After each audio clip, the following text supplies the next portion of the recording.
Super mind stretchers. That's got a charm to it.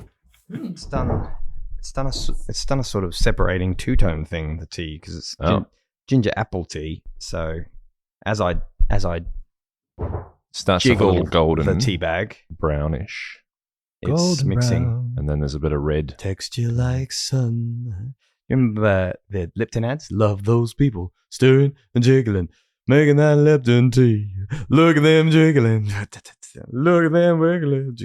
No, that's a jingle that doesn't. Laughing, smiling, buzzing, women love those people.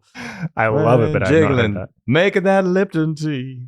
That's going back a ways. I like that. That might be 80s, actually. Yeah. That was very jaunty. I like it. I remember the more the Dilmah. Yeah, I remember. Thank you for trying my Dilmah tea. Do try it. My dad met that guy. Ooh. Really? Yeah. Where? I can't remember his name, but he was from Sri Lanka, because that's where Dilmah is from. And when he was staying in Australia, my dad used to be the general manager of the Adelaide Club, which is a very well-to-do club. Yeah. I don't think Dad.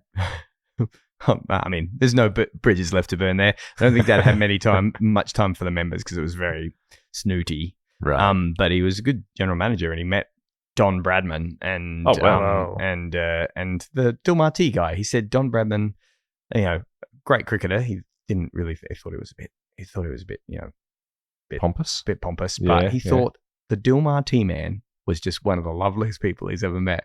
He gave him heaps of tea. That makes me really happy. Yeah. Because that's definitely how we came across. Yeah. Right? Meet your heroes. Just a Not calming voice to match his tea. Always meet the heroes that won't disappoint you when you meet them, is what I say. Yeah. Never meet your tea rose.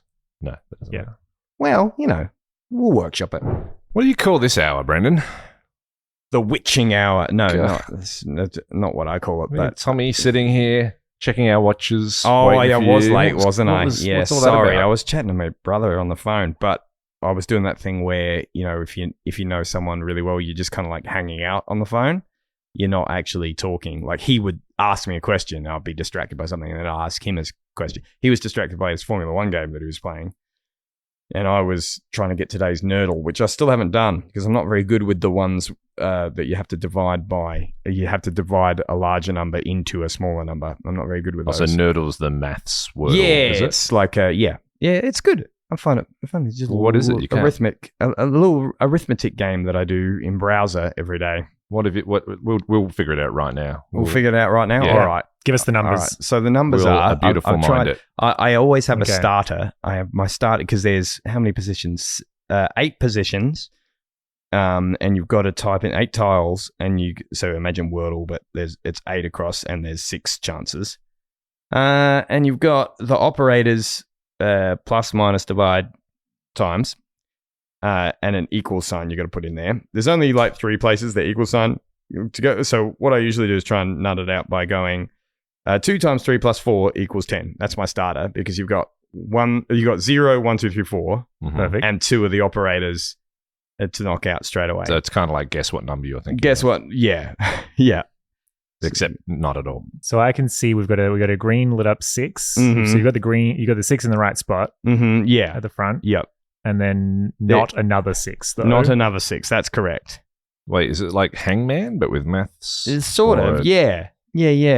So And so the equals is definitely there okay. because it can't be further that way because, So we're looking at a single digit number, but we've also got a multiplication sign. So, and we've got a 6. Yeah. And it sort of doesn't really follow BODMAS. It's kind of like as you read it.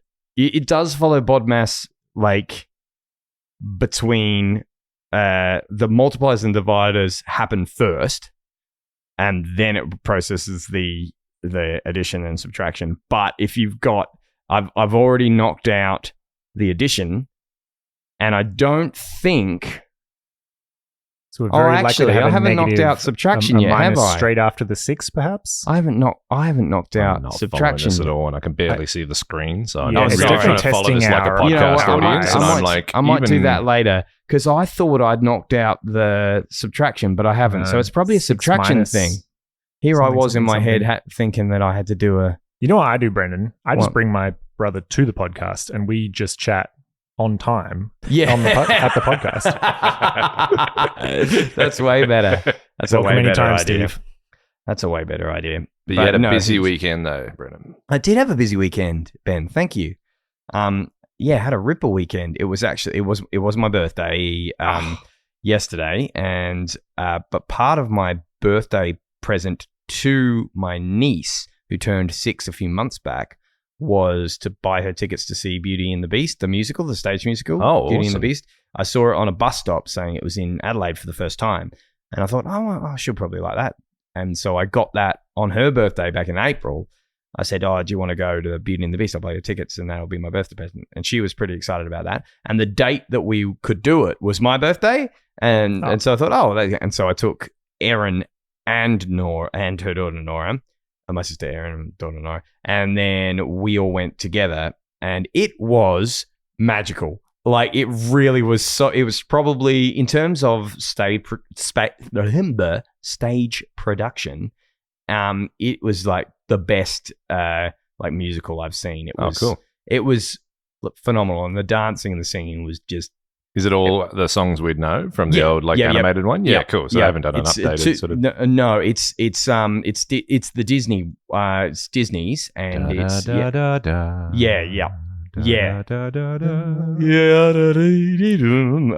but Angela Lansbury. Yes, it was, wasn't it? I didn't realize that until I was YouTubing today to see if I could find a behind the scenes for it. Oh, yeah. Because I was trying to find a behind the scenes of this particular production, because hot dog, like the like wire harness acts and everything were just. Here's the thing. Usually with something that impressive, I'd be like, how are they doing that? How are they doing that? But I was just saying to Dan Brunner, our mutual friend Dan, who, get this, went yesterday as well. I found out because my friend, who is a mutual friend of Dan's brother, is my brother-in-law. He rings me up yesterday to wish me a happy birthday. And I told him, I'm taking Nora to go and see Beauty and the Beast tonight. And he said, oh, no way. Dan is taking his niece, Hallie, to see Beauty and the Beast today as well. And I rang Dan to see if it was the same one, but he was going to the matinee and whatnot. But we did, Dan's been the musical director for a musical that I've been in. And and so we both appreciate all that sort of really dorky, musical theater stuff. Oh, I love it, man. Yeah, it's so good. And so what's the wire? Oh, because all the servants of the castle turn into the furniture, don't they? So they're all flying around and stuff. Well, there's a little bit. I mean, it was mainly the flying around was mainly in like the opening bit where they're telling the fairy tale story of how the thing and the witch turns into, like, the old woman turns into this incredibly beautiful sorceress, and so she's floating, and then when when the beast, no spoilers, when the beast turns into, like, the prince turns back, and when the spell's broken, I'm sorry if you haven't seen it, he floats up and everything, and when Gaston falls from the thing, no one falls like Gaston. No one falls like Gaston. And so they had the rear projection sort of thing, like they have with lots of stuff. But the balance between the rear projection and actual physical sets and the way they blend it, like, honestly, in the opening scene, I was like, what is background and what is, because of course doing an Ames window or Ames room kind of connection, of course the perspective on these sets is kind of forced and skewed. Right. Sure. So it kind of like blended into the background really cool. well. So I honestly didn't know what was set and what until people started walking out of doors and things. How good. It was really cool. Really and puts then you in the place. Yeah, and then when Gaston falls to his doom at the end, like he kind of like see if I can explain this. So he's on this set piece that's sort of like a bridge because he's fighting on the precipice of the castle. And then when he falls, he just goes, and starts falling. But the background You were just miming the kind of Hans Gruber hands. Hans Gruber. Yep. He starts doing that, but he starts doing it in place. and everything falls away from underneath him, but he's in a wire harness that I didn't even know he was in. Oh, okay. And then so he's suspended above the and they stage. scroll the backdrop. And the backdrop doesn't scroll. Even Zooms. better, it tilts so that it looks like you are going from looking at looking like horizontally across a background to you like tilting down. So everything tilts up to That's give the cool. and then he's falling, and so you're looking from above, but you're not, and it can't. It was what a cool idea. So I think that is so good. One of my favorite effects. I remember seeing that in Les Mis like years ago when Javert like jumps during falls off. Sorry, spoilers. But same effect. Although I don't think they did a tilt. I don't think it was that sophisticated. So I'd love to see that tilt version. It was so magical, and I'm still kind of like decompressing and like debriefing in my own brain because I was so tired because I actually got up early and went to the farmer's market with my sister as well. And I didn't get much sleep because the night before I went and saw Tommy Emmanuel at Her Majesty's, and that was transcendental as well. So that was my huge weekend. Like Tommy Emmanuel has got to be the greatest living acoustic guitarist of the most versatile instrumental guitarist. And he's still got it. And he turned 70 that night. So it was his birthday on Saturday, and I went to see him play the guitar, and I've never seen him before. And it was just so good. I bumped into an old friend who we used to watch his instructional guitar video from the 90s together. We used to joke about how he would explain, this is how you hold the pick. These are the names of the strings, and now you just go blah, blah, blah, and he just starts playing like a man possessed. And we used to joke about that from his video from the 90s. And I bumped into him, and we hugged and just went, "How good was that?" And so that was like. That was out of control. I'm so glad you went. Yeah. Oh man, I'm so glad I went. And then the next day was my birthday, but I didn't get to bed until like really late, and then woke up for the farmer's market and got some produce, and then spent the day just kind of like had a little bit of a bonfire at home and just burned some things and cleared some rubbish, and then just went and saw Beauty and the Beast, and it was what a birthday ripper. Cheers, mate. Cheers. You know who didn't wish happy birthday to Tommy Emmanuel or Brendan Williams on his birthday? This guy, who's now just realised it's his birthday, right. And now I'm feeling like the worst friend ever. No, not at all. We were saving it for the pod. Yeah, clearly. This is his moment. J'accuse. It's 41. It's one of those nothing. Like last year was the thing, and then not really any. I mean, is there anything interesting mathematically about the number 41? I'm in my prime. You're in your prime? You're in one of the primes. I'm in one of the primes. I used that joke 4 years ago. How many? 37, but not 39. But not 39. Yeah. No. Sounds like it should be, but the old 3. If you add the arithmetic sequence 2, 4, 6, 8, and so on. Who do we appreciate? To the number 41, every number you get is also a prime number. Ah! Right. And it ends in 1,681, which is the square of 41. Oh. Well, there you go. That is from a Reddit thread posted by Roger Alien describing... I'm sorry. So stop right there. Roger Alien, you say? That's a brilliant name. I just didn't want to gloss over that detail. Is that from American Dad, or is that the name of the alien? Oh yeah, is it? Yeah.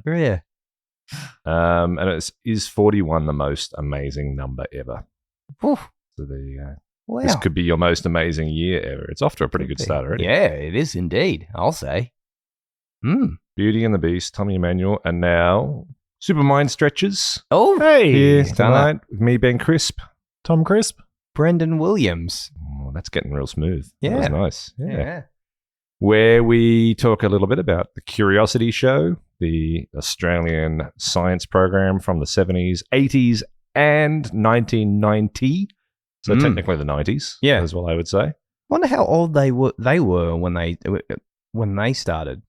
And they're still kicking around. That's a tricky thing when you get to an age and you go, and you think about all the stuff from your childhood when these people seemed ageless and old, like parents' age or older, and then you start to realize I'm probably older now than They were. Rob or Deane were when they started. But everyone the looked show. older back then, right? Yeah, everyone they looked did. very grown up. Yeah, The cast of Cheers in like the first season of Cheers are all in their mid-30s, yeah. Mm. and they all look like they're in their like 50s in my mind. Mm-hmm. But we must look grown up to the youngins. Do we? Nice. I guess. You're looking pretty youthful. You got Oh, a baseball cap and Yeah, that's to cover the bald spot then. Oh well, okay. But you're very tall, so That's who would true. know? No one can see it. Yeah, I think you'll get away with a bald spot Well for quite done. a while. I reckon. Well done Yeah. on being tall. Well done on Thanks. that bit. That was Yeah. It's an smart. achievement, Had isn't that since I was a little one. Yeah. Well, I was a big one. So A you big got little you one. got on that early. Yeah. We don't get with the Curiosity Show which one of them's tall or not. And in my mind, they loom large because I met Deane when I was a kid, Yeah. Sure. and so he feels tall in my mind. I feel he has just the slightest and not hunch, but just a ready for action. He's ready to lean over a Yeah, table. he's generally and leaning, use isn't he? some- Yeah. Yeah, Yeah. He's what's the word?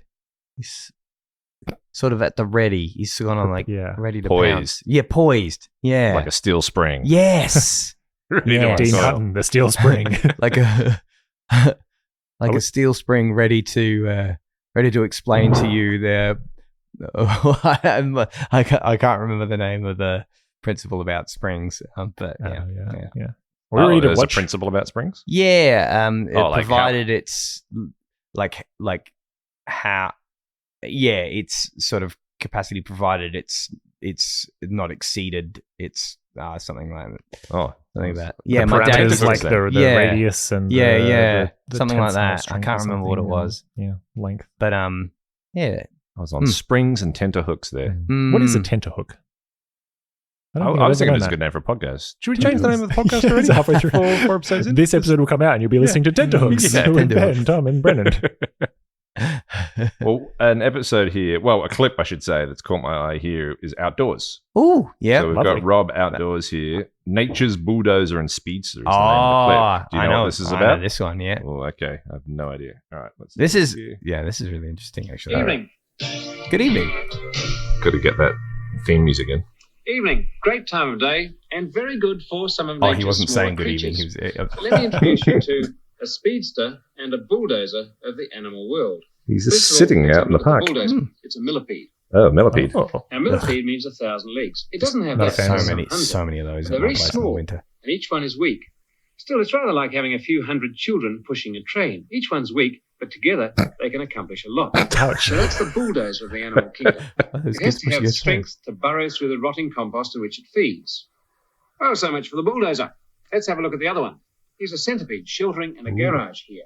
And it should stay still because Said sheltering it's in a laid garage. flat top to bottom. He's sandwiched it To fit between into two sheets crevices. of And as paper. long as it's in a crevice, it stays quiet. Take off the cover and it starts to move. You notice it moves pretty fast.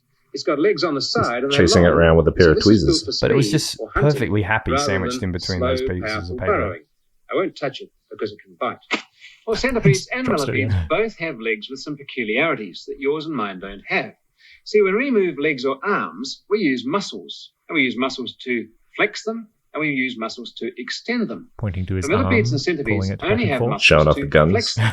To extend them, they use water, or at least liquid in their bodies. They literally blow their legs up and out. It's a bit like this. I can do it with balloons. First, a right leg, and second, a left. I'm using air, but they use water or liquid inside their bodies, and they throw out the legs like that and then contract them to either bulldoze their way along or speed their way along, depending on their particular mode of life. Right. He did not blow up those balloons very much. I just love his turns of phrase, like depending on their particular mode of life. like I'm certain that's a really accurate way of saying it, but you don't hear people talk No. like that as very much. But he's just so Concise. proper. Yeah. I love Rob. Yeah. What a cadence. Yeah. There's long shadows. He's sitting in a park near sunset by the looks of it, just in grey slacks and a nice open collar shirt. And his presentation style is like someone just happened to walk past with a camera. He just feels like he could just be the gentleman at the park. And you all right? Yes. Actually, just have a look at what I've got in this paper here. Oh, good It's a evening. centipede. It's a good time, isn't it? What's your particular way of life? I've never seen anyone sit on the grass so upright. Yeah. So the posture. Yeah, I couldn't do that, I don't think. Yeah.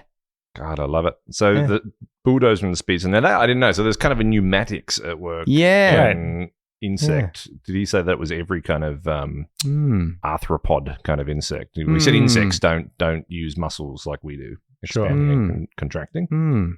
And arthropod, is that like segmented? What is arthropod? Arthropod. Something about the... Segmented legs. Are we arthropods? We are, aren't we? Oh, that's a good question. No, we're not centipedes. No. That you're is the not. extent of my entomological We are knowledge. bipedal. Weren't you going to be a bug doctor? Yeah, Really? that's right. I wanted to be an yeah, I do entomologist when remember I was a kid. That was like, I asked my parents when they did like book week, and it was like, what do you want to be in? And this is in like year 2 or something. And I said, oh, I love insects. I want to be like an insect scientist. And I asked my parents, I was like, what's an insect scientist? And so they went and looked it up, and Dad was like, oh, it's an entomologist. So I went to school and said, I want to be an entomologist. And I'm like, what? And then they went and looked it up, and then when I got up and we had to get up and do a little parade of like walking up on the stage, and they'd call out, and it was like, and Bradley would like to be a police officer, and Susan would like to be a firefighter, and Ben would like to be a bug doctor. And then for the whole rest of the year, it was like, why do you want to be a bug doctor? Well, when a bug gets sick, we got to take it to you to get better. You got to give bugs medicine and like fix little broken bug legs. Don't tell me this put you off for life. I know, yeah, that's right. Now I've just become like, Do you remember what stepping on them. Do you remember what put you onto it? Every kid, I mean, Harry's just fascinated by bugs now. Yeah. So, like, it's literally, I don't think it was anything more than just the regular kid obsession with bugs and like wanting to look at like ants and spiders and things like that. Reading books about, the old Dawn and Kinsley books that had the big giant pictures of insects and bugs, and you'd be fascinated by it. I think when you're a kid, everything that's like closer to your eye level is like something I can be interested in. Yeah. It's like, yeah. I'm not going to deal with birds. They're up quite high. Yeah. Like, this stuff down here. And you remember those? They call them. I don't know if they called them this when they were kids, but Nora had one. It was they call them creeper keepers. Yeah, They were those little- like sort of like bottle things were made out of plastic, and they had like a magnifying thing at the top, so you could that's cool. you could grab like bugs and keep them in there and like monitor them and stuff. Nora's pretty interested the in big toy millipedes. industry was like, there's a market we're not cornering. There's parents out there just poking holes in the top of jars. It's Yeah. like, we could be making these out of non-recyclable plastic, and we could sell them for $19.95. Just, yeah, this is far superior to your Tupperware container. The butterfly net. Did you ever do butterfly? Trying to catch didn't. a butterfly in a net? That was very satisfying. Yeah. Lepidoptery? Is that? Yeah, I think that's there's a word. Yeah. There's I a think couple of that's, those good words. Yeah, the old butterfly doctor. Doctor. Even that just sounds it's better. a scientist. And then I found out later you could be a because then I got interested in being a like detective. That was I had like every year in like primary school I had a different thing I wanted to be. I wanted to be a detective. I wanted to be an entomologist. This is like reception, and then like year 1, and then year 2, and then I wanted to be like a pro baseball player in like year 3. And then what was it, like year 4 was something else. But the detective and entomology kind of like had a crossover because I found out that there's forensic entomology. Yes. Which is like you can study the insects that break down like cadavers or like you find at a crime scene. That's murder so scene. gross. Yeah, and you can like tell exactly like the window of like when someone must have been rad. murdered, based on the condition of the Yeah. insects and the bugs and stuff afterwards. I like to imagine those bugs, the forensic team comes in and they thank the bugs. They're like, all right, we'll take it from here. It's like the bugs have done their job. All the bugs are in Doesn't their he little do like that? lab suits. I think he Like does masks. that in the Robert Downey Jr. Sherlock Holmes. I think when they find that body and he's that's right. I think Dr. Watson starts measuring the depth of the wormholes in the cadaver's cheeks or something to see like how long it had been. I think that's what happens. Just to make it like grosser. Yeah. I have no intellectual heebie-jeebies about that, but I know I couldn't do it physically. Like I wouldn't want to actually get my hands anywhere. Nah, I wouldn't I reckon it want would to be there for the smell. smell. Yeah, I exactly. reckon that would be the killer. Yeah. I think it's the kind of thing that you could probably, there's like a threshold. It's gross to begin with, and then when and intellectually you go, well, that's just stuff. Like it's not any grosser than Oh, maybe it is. But then like once you're doing, I don't know. It's like it's like cleaning the bin. Like I hate the thought of cleaning the bin, and I don't want to do it, and I put it off and off and off, and then once you're in there scrubbing, it's like like I've passed the hump now. Once I've decided this is what's happening, you get in the bin to scrub it. Oh well, if you have to reach into the you're not climbing bodily into the bin and cleaning it from the inside. We've got one of those tall step cans with the and so after a while, the quite tall insert for the bin that you put the liner into, after a while that gets a bit. I was doing it just this morning actually, and I was having a bit of a whinge about it. It'd be an evolutionary thing, wouldn't it? Like that we get repulsed by the sorts of insects that are around, like rotting food and rotting flesh and things like that. Yeah, that I makes presume sense. because your bodily aversion to it. If we hadn't evolved that and we were just like flies, and like going for it and then getting infected, we wouldn't have survived. Yeah, there would have been some branch of the that's true. I do think about that sometimes. or something that was just like just loved eating flies and maggots. And, the evolutionary benefit of being a bit grossed out by something. I think what grosses me out has changed a little bit over time though, because I went to watch a video by the slow-mo guys, the YouTube channel where they have the ultra slow motion video, and I saw from the start of it was going to be about some sort of shaving device that Dan was going to use on his hair, like to cut hair off, and then they were going to zoom in real close at the blades of this motorized shaver thing. And I started it, and I saw some of the teaser sort of bits at the start of what it was going to look like, and I just turned it off. I was like, hair bit being removed or skin being removed or something. It's just the close up of hair and skin. I think it's not the removal even. It's just like, and maybe I think it could just be anyone's hair, but just very hairy. Yes.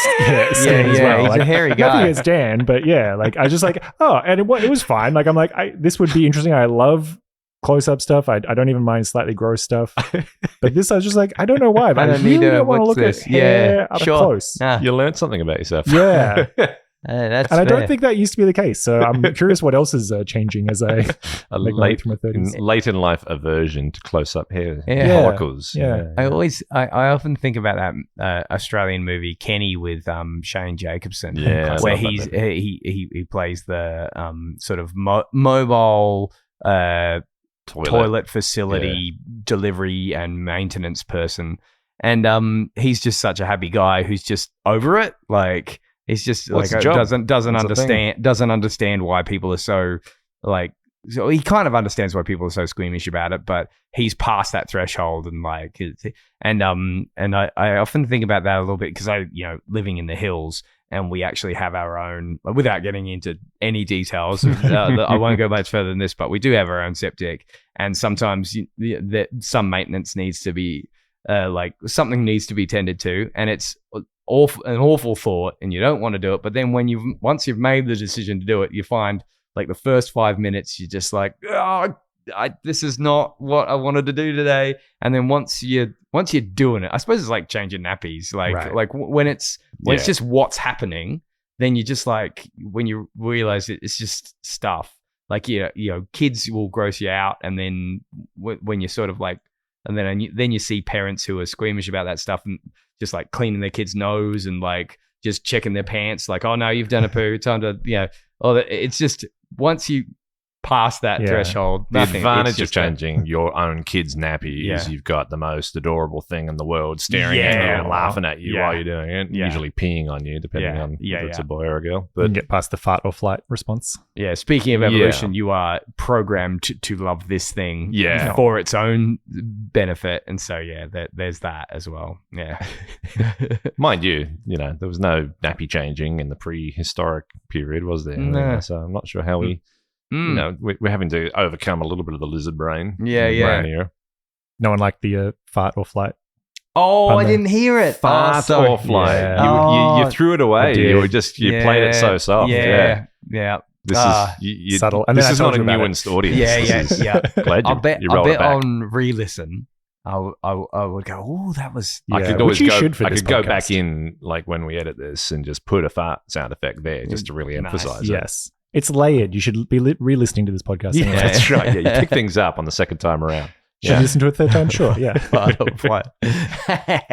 I was thinking before when you mentioned your Adelaide run-ins on your birthday weekend that we should have a little sting for like Adelaide connections. Adelaide connections, yeah. Like those stories can come up all the time. Yeah. Definitely. Adelaide is that kind of place. Mm-hmm. I was thinking about, what are the other... We covered a little bit in the first episode, I reckon, but the other touch points of like Adelaide nostalgia that kind of echo... Because, I guess it's not even an Adelaide thing. Maybe it's just an era thing. I was thinking about how, Neil Innes and Puddle Lane with the goatee and stuff was my connection. And that kind of connected me across to like other shows that we used to watch around the same era, maybe. Yeah. We touched on the Book Place. I reckon that was like 90s. I went to school with a fellow named Jamie Vandenhorn, and his dad was the producer of the Book Place for years and years and years. You rubbing shoulders with the stars. Yeah, and I got to go with Jamie once to the Channel 7, I reckon the Book Place was on, the Channel 7 studios, and I got to see them film an episode. Oh, really? In fact, I saw them film the very final episode that Peter Vandenhorn was his name. He produced the Book Place, and I was there for the very last show that he filmed. Do you remember a lot about that? A little bit, yeah. Is that the episode where Bookworm died? Yeah. I got to meet the guy who did the voice and puppeteering for Bookworm.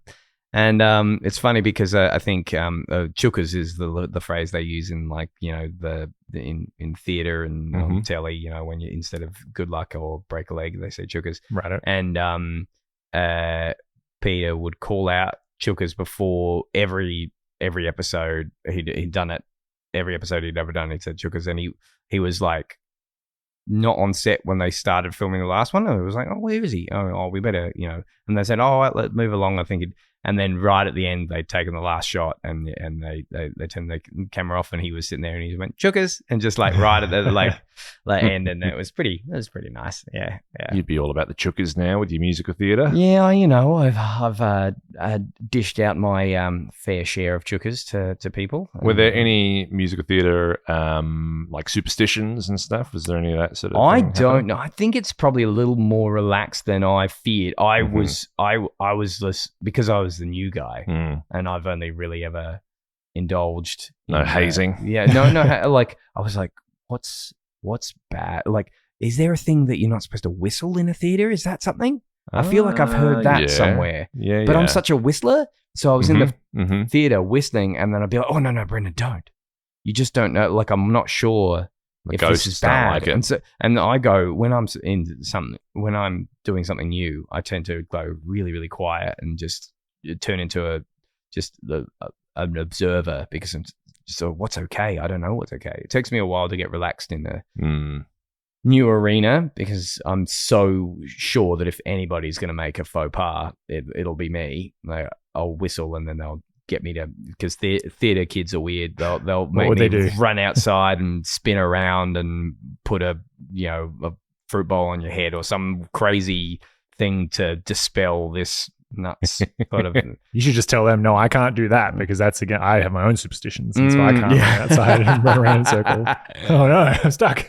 The best way to avoid faux pas is to really obsessively stress about them as well. And you know that you won't make one. Have them top of mind at all times. That's what I found to be. And then like, what's the worst thing that would happen? Like you'd get hit by a stage light or something. Oh, just someone would do this and they'd look at me and go, or if they had a bad show, they'd blame it on you. I'd be suddenly the worst wake up thing. and realise that you're in a community theatre, musical theatre production in Adelaide. No, I say that with love. It was great. It was great. I'd be looked upon disapprovingly, and to me, that's hell. Oh yeah, I won't forget that for months.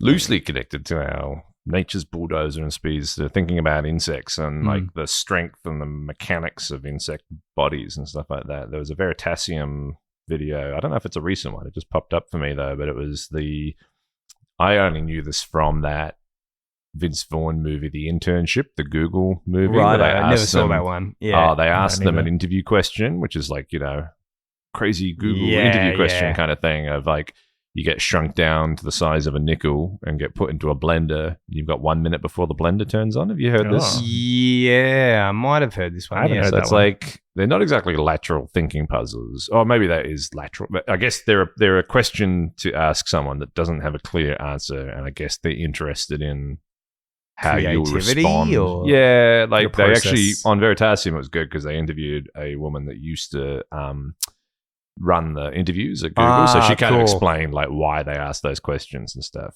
So you've never heard that before? I think You get I shrunk have down to the heard size of a that nickel. You get put in a blender. one. Okay. You got 1 minute before the blender turns on. Okay. What do you do? I'm just going to hit you Okay. with that question, Tom. So the lid's not on the blender. No, Okay. But yeah, and you're at the bottom of the blender. you're at the bottom of the blender. And I'm how a big are you? human? Sorry. The size of a nickel. So I guess for like Australian sense, the idea would be that you're probably like smaller, slightly like if you crouched, you'd be under the blades. Mm-hmm. Okay, sure, but you can reach the blades potentially. Okay. Yeah.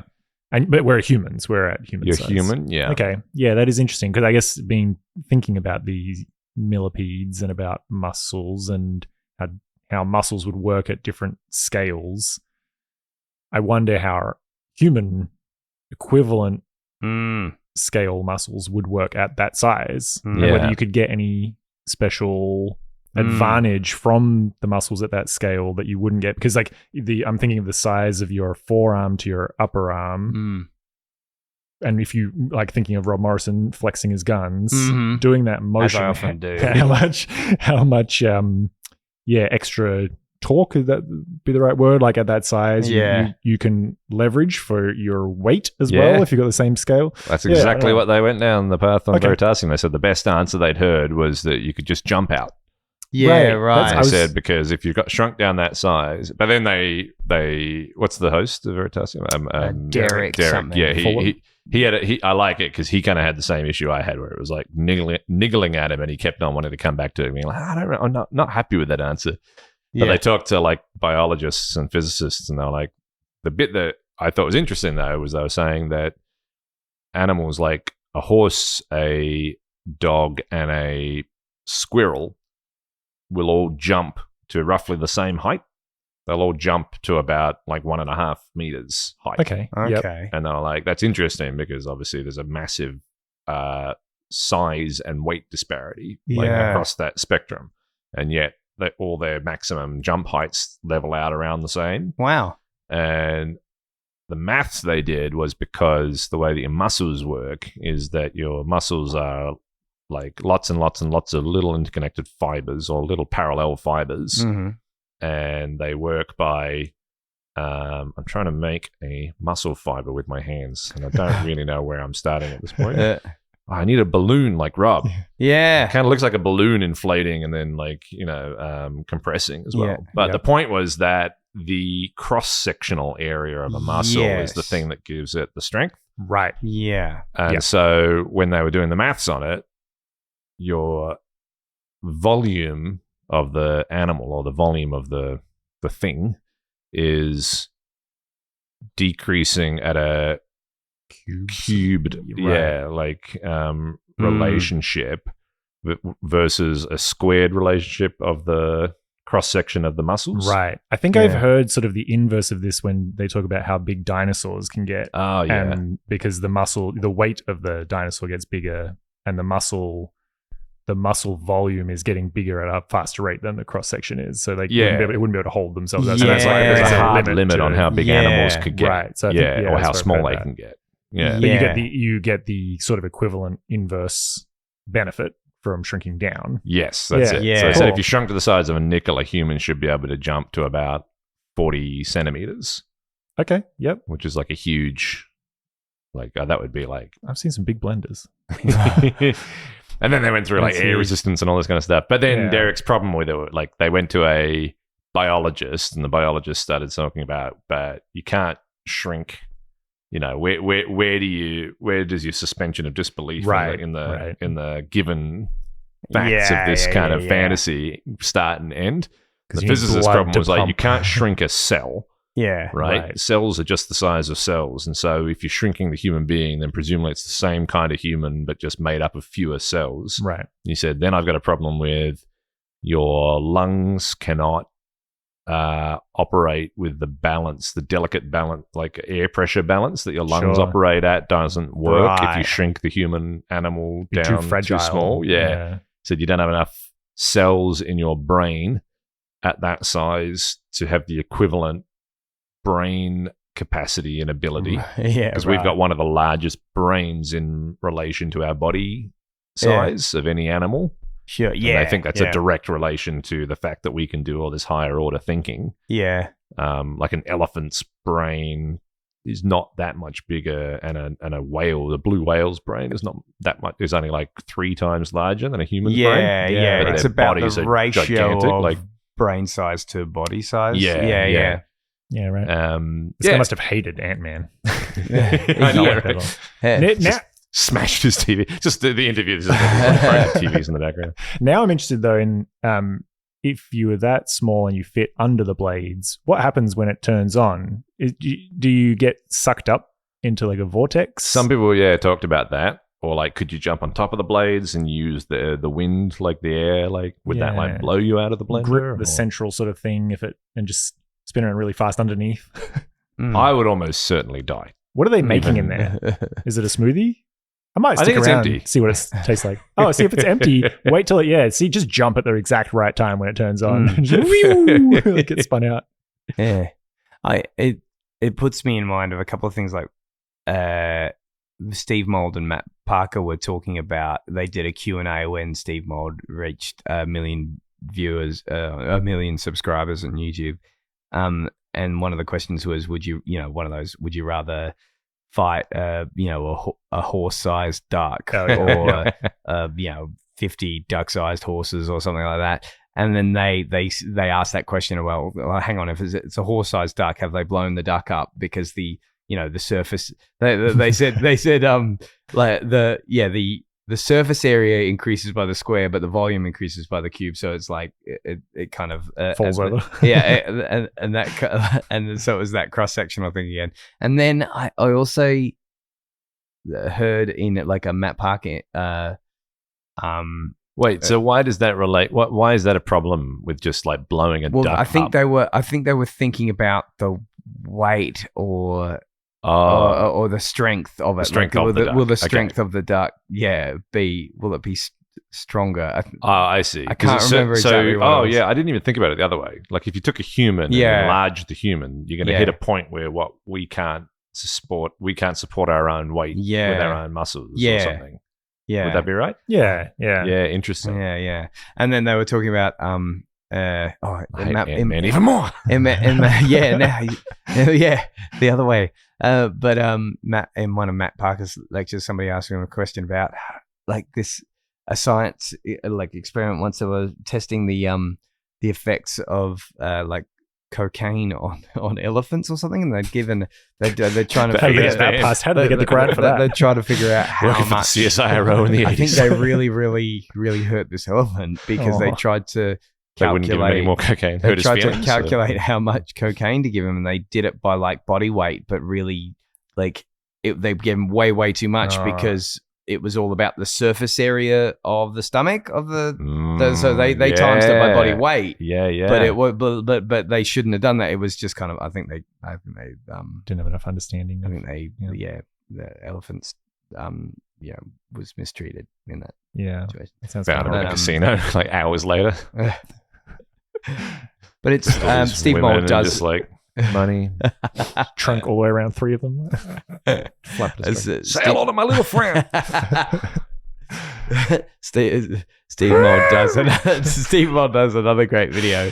I reckon the elephant would be somewhat to blame. Because if you look at an elephant's trunk and think about it hoovering up a line of coke, right, it's going to not know when to stop, is It's it? not going to know when to stop. They won't know. It'll just be showing off. Like, look what I can do. You've got to rate these podcasts. Now I have to think about, can you do an individual episode as explicit? Would this be like, Yeah, I considering, think are we you talking can. about elephants taking drugs? I see I some- definitely made it non-scientific in the storytelling. Could just cut out my bits. Sexy mind stretches. Supermind stretches up late. After dark. Supermind stretches nights. This episode of Supermind Stretches is rated AO. Do you remember AO? Oh, yeah. Nice one. Ayo. That is definitely what it would have been at That's the a time. throwback. AO, yeah. Every time I see Adelaide Oval, because all their branding is AO now, but that's the only reference point I had when I was a kid was the excitement you'd get when you saw the AO come up at the beginning or something, because you knew it had to be Even beyond like R. nudity or I guess it's what R would have been. Yeah. Or AV? what R is now. AV was adult violence that came afterwards. okay. AO was adults only. Oh, right. Okay. And in my mind, that related to seeing naughty bits on TV on some I Swedish remember when they horror film brought on in SBS. the new thing, and they had those ads explaining it on the start of the VHSs that you hired from the video shop, and it was that family, and they all came in with the different t-shirts, and the mum and dad had R18 and the older son had like M Deane, and then the G and PG, and like as they progressed through movies, and they were covering the kids' eyes and ears, and I Good remember visual that. representation. And they had the scene from Back to the Future Part 3 where Biff is zooped up egg sucking gutter trash, and then they're covering the girls' ears. Because they would have had to find something that connoted rude words that weren't actually rude words for the sake of the ad. Yeah. Like when they showed ads for when high definition television was coming in on your SD TV, and they're like, "This is your regular TV. This is what high definition is going to look like." It's like, well, hang on. it looks You terrible. just purposely made the what you are look crap. So that's not what you are. Show me that on this TV. Yeah. All the time. The Steve Moll did another really good video about insects and their leaping mechanisms and how they power up, and he like 3D printed some compliant mechanisms that store energy in a bit. Like he's like, how do you store energy and release it all at once? And he built a sort of example of like a grasshopper. To show you, we're going to give this elephant a ton of cocaine. No, that wasn't Steve Moll. No, I'm not going to slander him like that. But yeah, he builds this elastic thing to show how like crickets jump or grasshoppers jump so far, because you store a large force, and then you can initiate it by something that only requires a small amount of force to like, and it's just it sort of had that mechanism. You can imagine just like a little tooth, sort of on the end of a rod, that gets pulled back, and then kind of lodges into a little divot, or This is how you get rid of a loose tooth for a kid, isn't it? On the end of a rod, tooth, pull it all the way back. Right? This description works for many things. And then just you only need the amount of effort that it takes basically to push that little notch out of its little hole, but it has all the stored energy, which made me think about with the millipedes, what happens if you blow them up to human size? Because I know Rob mentioned 100 little children, weak as they are, but like with the millipedes feet, I'm imagining them all as like, I'm imagining like these little children, like 100 of them carrying like an arthropod. Oh no. This episode of The Human Centipede is rated AO. Which animals could be blown up and still function? If they don't. Yeah, because if it's pneumatic, you would think that you could just scale that up. Although pneumatics would have the same. Would it be the volume of water or the volume of or the cross section of water? I wonder if a wider pipe. If you had two pneumatic, pneumatic would be air powered. Hydraulic. Thank you. Yeah. Hydraulic. Would that be cross sectional or would that be volumetric? I don't know. Yeah. Speaking You'd have to of think could be mistreating cross-sectional. elephants, what is it with like scientific experiments on elephants? Because didn't they like test the like alternating current and direct current on elephants? There was that great drunk history about that one. Oh yeah, yeah. That was with Back to the Future again with Crispin Glover. He was in that one, I think. Testing, like they basically like strapped an elephant to like an electric chair kind of thing. And what was it to demonstrate the use of direct current? And Edison was trying to disparage Nikola Tesla, right? And he was trying to prove that alternating current was dangerous.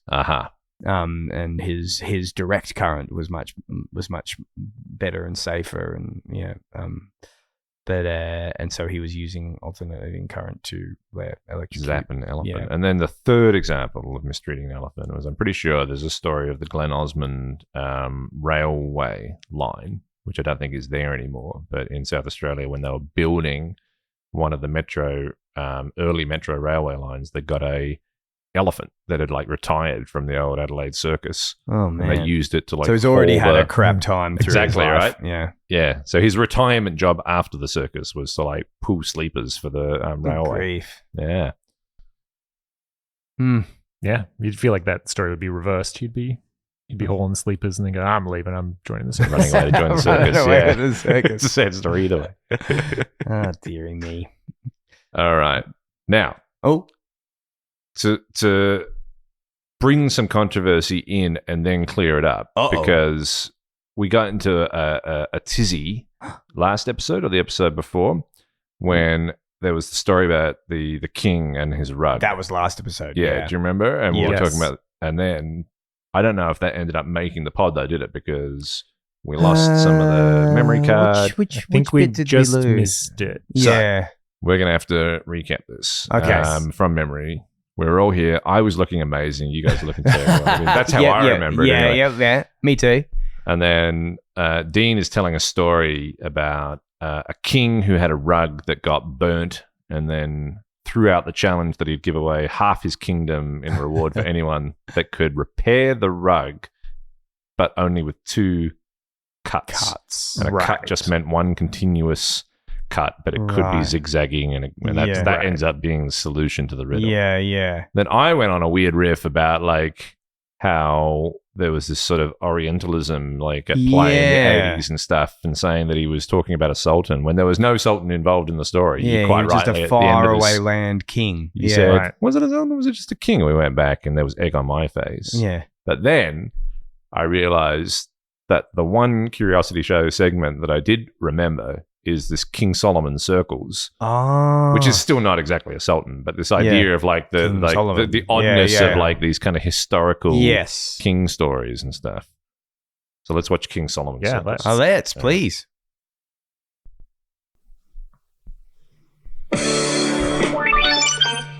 It is So said that good. King Solomon was the wisest man on earth. He had hundreds of wives, but he didn't marry every young lady who came to the palace. Oh, no. The story goes that he had a little test that he would run, and it consisted of a Oh, band I of love silk, this. Yeah. a circle made of silken material, and he'd hold that in front of himself like that, and he'd look at the young lady and he'd say, let's just check things out and see whether we would match. So a little bit different production design here. Really Yeah. just a kind Yeah. of arts and crafts banner hanging in the Yeah. background. I So wonder where Curiosity this- Show question mark. This is one thing, I've probably mentioned this before, but this is one thing that they haven't done in the descriptions that I would have loved them to be able to do, is to put the original air date. Yeah. I love that stuff. Well, when we got a people can- brown roll neck skivvy tucked into Looking tan awesome. slacks. I mean, this has got to be late 70s, I would say, Yeah. early 80s. This is the look. The Bronson moustache is back. Belt.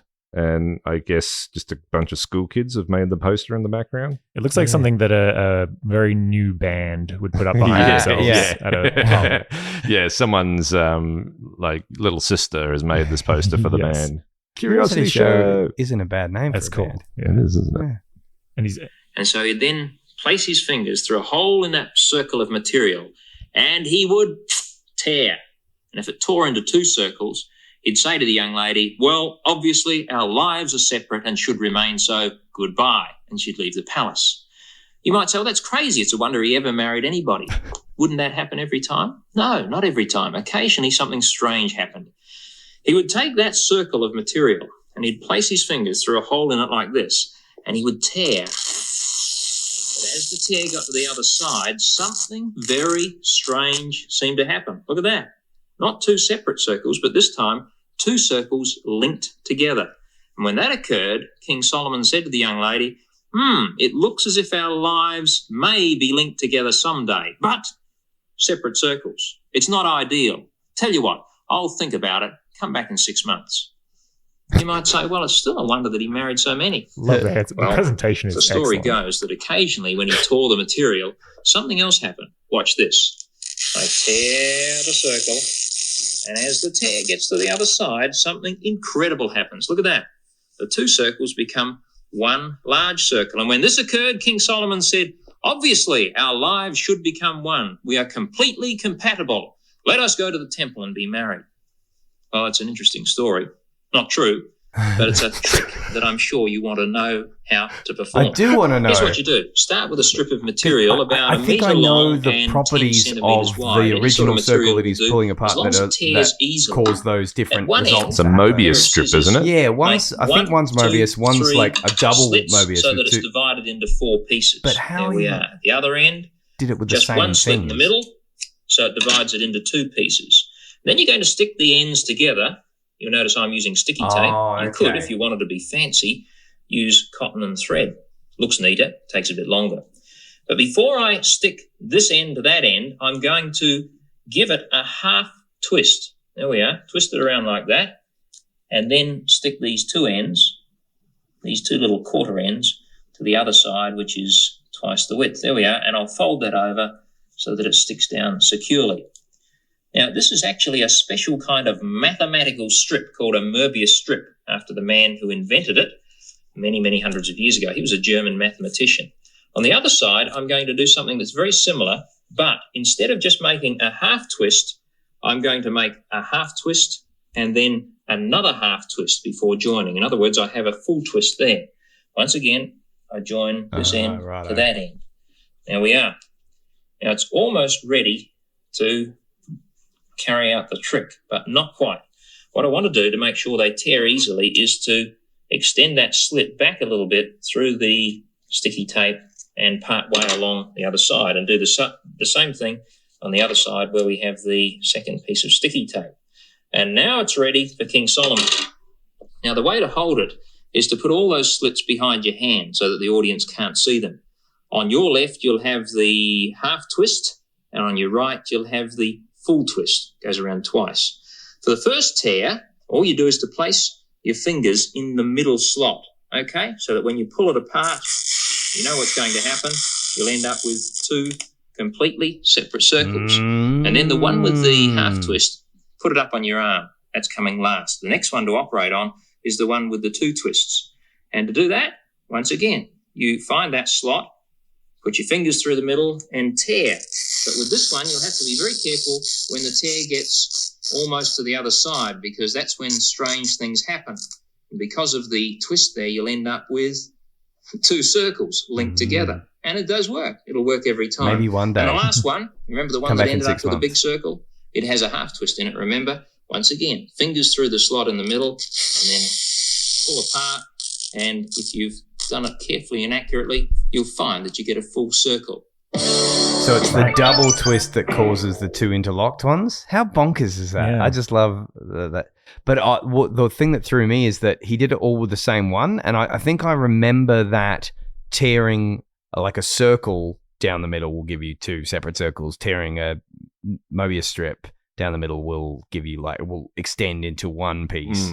And tearing like the double gives you 2 interlocking. But I couldn't figure out how he'd done it all with the one together, thing. Yeah. But he primed it ready Presented to go. like a and magic then, trick. Yeah. And then he teaches you how to do it. I love it. He's like, so you need to show it to the audience. Like this. Yeah, this is the first one that has a lot more presentation. Try it on your friends. He's telling you. Not just the that's the end of the science show. I'm sorry. I'm sorry. Okay, bye. Good to see you. And we're back. So Möbius strips, yeah, that's cool. I'm always picturing that Escher picture of like the ants crawling along the Möbius strip and they're in one continuous line. Are these things that have any kind of practical value? I think they're still looking for one. That's good. They used it pretty successfully in Mario Kart 8. Oh, You can race on a Möbius strip. really? Yeah. Oh, that's cool. And there's Is the that the actual Rainbow Road or symbol something? for the symbol for Mario Kart 8. The 8 is Möbius, just a Möbius strip. Yeah, I like that. Mm. I feel like there were some Matt Parker videos about topology and Yeah. Möbius strips and the I don't know if it's applications of them, but just So you said it's a mathematical thing, so there must be like Yeah. a formula that kind of describes a Möbius strip or something, or the plane that like kind of wraps around and connects with itself. And there are things that I think can be termed a Möbius strip that don't look like what the most common example. I think there are more forms of it as well, and that are determined by properties like being able to join certain parts of it together in a straight line. But you can have different shapes that have more holes, I think, that do the same thing. There's definitely roads in Sydney around my old place that have properties of Möbius strips where you start on one side and you should have ended up on the other, but you're back where you started again. Yeah. And then there's the 3-dimensional version that only has one side. You remember what that's called? What? A Klein bottle. Yes, Klein Oh, bottle. I didn't know about that. What's that? Klein bottle is a 3-dimensional shape that has the same property in that it only has one surface.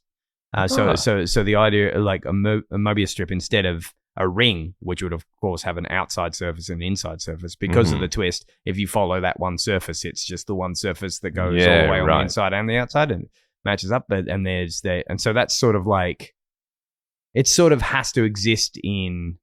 It's got one sort of 2-dimensional surface, but it has to exist in 3 dimensions to work. And the Klein bottle is a 3-dimensional shape, so it's like I think it has to exist in 4 dimensions to truly have only one surface, because it kind of goes through itself and turns itself inside out.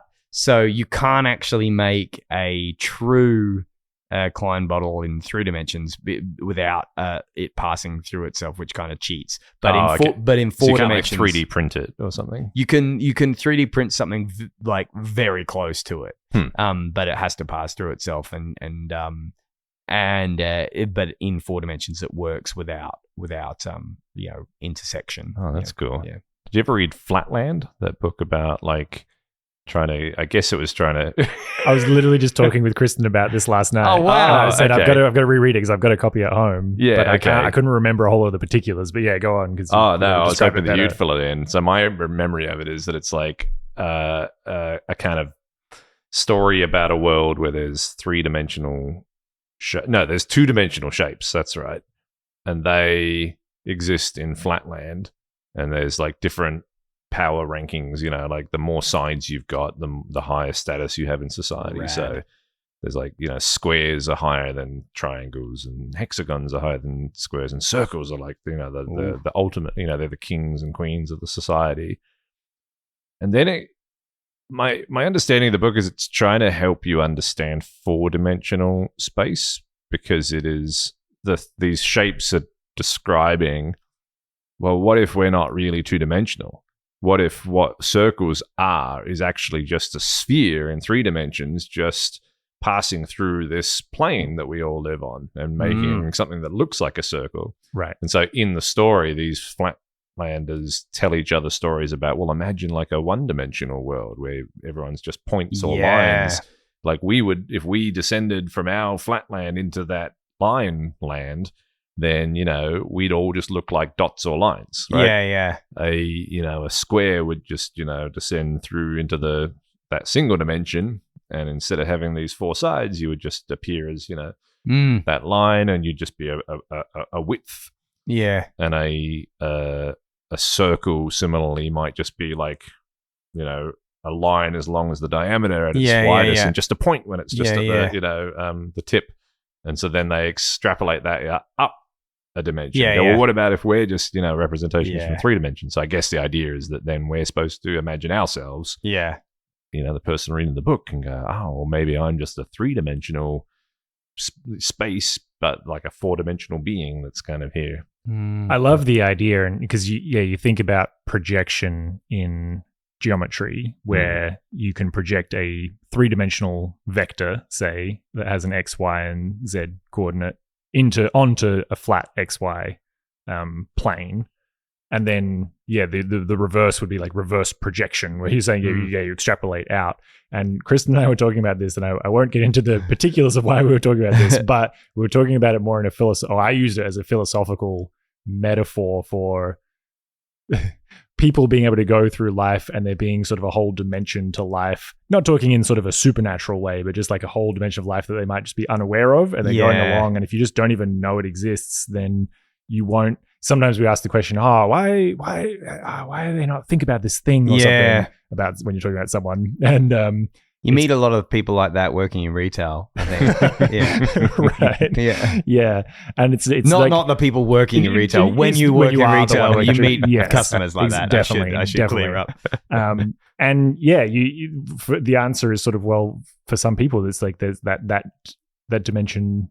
Yeah, it might not exist. They're a projection onto just the simpler, just 3-dimensional world. And Kristen said, "I just want to go out." And you said, "That's just so you always do this." And she's like, "This is a projection." You said, "That's my point. Reverse projection." I think I just love watching that kettle boil because it's see-through. It's the kind of kettle that makes me think, why aren't all kettles like that? I've got my kettle at home that I can't see through, and all the time I've spent boiling water that I could be watching it, but I don't know. I love cross sections and aquariums and things that make me look like I'm seeing into something that I'm not allowed to. Like it's like I'm cheating the laws of nature because X-ray vision, isn't it? Yeah. And with kettles, it gives you a let chance, in on a secret. It gives you a chance to try to figure out what's going on as well. Yeah. From the parts, because if it was all covered up, you're like, how does a kettle work? Because other appliances, you can see in the front of like a washing machine. That's kind of entertaining to look at what's happening inside there. Yeah. We've talked about the toaster idea, though, like the see-through toaster. Yeah. You would think that actually, practically, a see-through toaster of all the see-through devices would be the most useful, because that's really the thing you want to judge based on the look of it. And ovens have clear fronts to them, so you can kind of be checking on a cake or a roast or whatever just by looking through. But why not? That's a great It point. took me a long time in life to know that the numbers on the toaster were the minutes. Yeah. On good toasters, there's a Tom Scott video about this. Oh, on right. Good toasters, they are. Oh. But that was a myth that people thought they were minutes, and then they timed a bunch of them, and a lot of them weren't. A lot of them were just like the way they work are just bimetallic strips that heat, and then and so it's sort of like too random to be able to set a certain time to it. But I think then they had a good quality one, and I'm pretty sure at the end that they timed that, and it did correspond to them. Okay. So because I was about to say, then this is an interesting phenomenon for me. Is it better or worse that I went a long period of life believing something that was true, and then late stage in life, I thought I learnt the truth, which was the opposite of that fact. Yeah. Oh, interesting. And so for a short period of time, believed the wrong thing. Yeah. Until you just corrected me again. Yeah. Like, is that good or not good? I think it's just layered. Yeah. Yeah. But yeah. With toasters, is there a reason? Do the numbers correspond to something such that you couldn't have an analog dial? So that, because analog, aren't they? It's like I'm just as in. Well, on mine it's like a discrete one, you've got 2, a clicky 3. One. Yeah. Oh, okay. I'm more used to the. Most toasters that I can think of, they're just like a slider. Oh, where you can just put it like halfway between it, and that will have a difference, like between the two numbers. Well, I would assume so. Yeah, right. Again, okay, I haven't had one. Never actually tested it. My friend has a toaster with little digital buttons that are labeled, have a look. What is that? You press it and it comes up so you can check the thing of it. And there's a not actually popped yet. There's a button on there that literally says a bit more. So if it pops and you look at it, just press a bit more button and it gives it a bit. Is this a novelty toaster, or is this like it's okay? And it comes up so slow, like it pops and then just like rises really gently. So it sounds like what we need to make is I a think that they've transparent gone a bit toaster, too far. Yeah, but it's not always transparent, and you can turn the transparency on and off like a sort of it's like turns it on and off, and then there's a button that says "Have a look." But you don't want to see it most of the time. The spring on our Don't toaster chug is aggressive. It like launches the toast right out of the toaster, Yeah. like it lands Yeah, on yeah, the side. yeah. It's which is Wallace and Gromit. yes, I've always wanted a Wallace and Gromit style thing, and I've just got to figure out how to get the buttering happening. I used to tilt my toaster forward a little bit because I knew it would do that, and would see if I could shoot it right onto the plate. Just catch it on the plate, or catch it in your mouth. I've got Have a newspaper and a coffee in one hand. Yeah, just shoot the jam at it. That'd be great.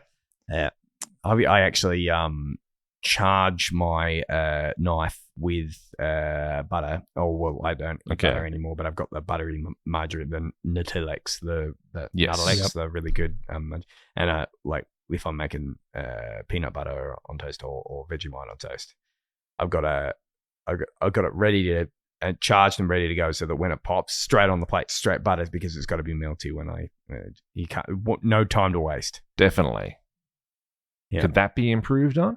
The idea of you got to just get the Mm. you got to get the margarine or the Nutellex or the butter, and you got to have it ready there. See, I'll sometimes just whack the thing of butter. I've been on and off having real butter as well, and then I do love real butter. chucking that just on the top of the toaster. Yeah. So it just starts to soften a little yeah. bit. But then you got to be careful so it doesn't just drip straight in. Yeah. You get a buttery toast. I'm a classic on international flights for when you get the little dinner roll with your meal when it's a long enough flight, and you get the butter, chucking that straight on the hot meal. Yeah. So it starts melting. Yeah. Those little tricks. Yep, I would often, if it's winter, because I'm a big butter dish fan. When I used to eat, like, butter is the best, and when I used to eat it, you'd put the butter in the butter dish, so it was always room temperature. Yeah. So with a little lid for thing. spreadability. But then in the winter months, when it's a bit cold and it's like hard to spread, I'd often, as I'm toasting. And I'd try not to do this when the kids are around, because I don't want to. I'd lay the knife on top of not inside, not danger, but just on stick top, your buttered knife, your on charge top knife of, straight into the on top of the butter. toaster to warm the knife up, and then you so it's like a hot knife through butter, like literally like that. That's where that comes from. Yeah. Comes from you doing that. Mm-hmm. So that could be a thing, a little slot on your toaster. Yes, I thought about that too. That'd be good, wouldn't it?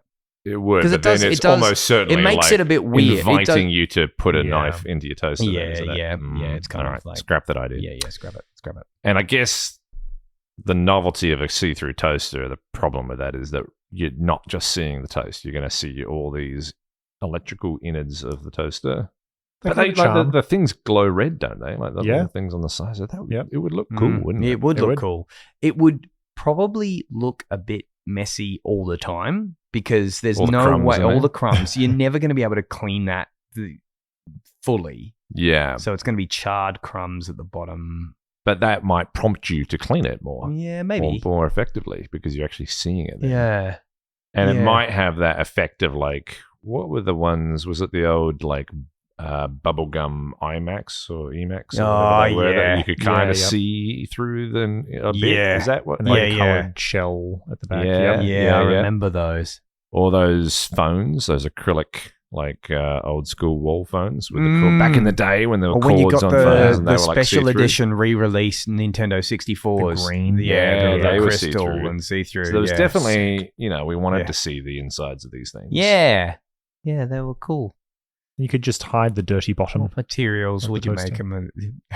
Hide Excuse your me. dirty, hide your dirty bottom. But what material would you? Because there would be a polymer that you could a translucent or a transparent polymer that could manage those levels of heat and that heat fluctuation. Well, the kettle. in the toaster. Like, what's the kettle mean, made yeah. of? Well- Wouldn't that just be the front of a microwave or the front of an oven? But in my mind, I don't quite know how to say that. But the iridescent metal I just feel like that would be a higher temperature. The toaster would be getting to a higher temperature. Yeah. Well, yeah, it must be, Okay. mustn't it? Because it's like Yeah. It's getting to the temperature that like a flame. Yeah. Like if you were flame grilling your toast, Yeah. Right. that would have to be You a could lot definitely higher. make Like, it out of glass, you'd think, because you could, Pyrex dishes can handle that. I don't know. Maybe So can you make like a Pyrex pizza oven? that's a good Or- question. Maybe not. Maybe it just How hot can you get something and it's still Mm. see through? it would That make is the question. that. What is if the one question. side just didn't have a side? So Yeah, there's you three definitely. sides. Yeah, You just you'd gotta be able to careful. put a You- window Just in. open. Yeah. Oh, I Just see. So it's not slide. so you just get cold toast on one side. Oh, just on one edge. You Yeah. just make it out of mesh. Uh, Just open to the breezes. That's so dangerous. You may as well just have just an open element. yeah, it's just okay. You're just suspending your bread in a kind of wire frame, Mm. and Yeah. then there's just blowtorches on each side. Yeah. Yeah. It's like an orb of like 16 blowtorches that all just go in all different orders. Like, so it looks pretty cool as well. I love it. There's got to be there's got to be a market for that. The People are toaster buying with the those moster. extreme coffee setups that Mm. like cost more than most of the cars I've ever owned. Then Yeah. someone's going to have my blowtorch suspended toast maker thing. Mm. The most satisfying toast I've ever seen cooked is in an episode of The Bush Tucker Man. Oh, Bush Speaking Tucker Man. of Yes. Probably cross-watching with Curiosity Show. And it's one of these classic things where earlier in the episode he finds a bit of wire. Yeah. Oh, in fact, the wire gets caught on his axle. He's driving along.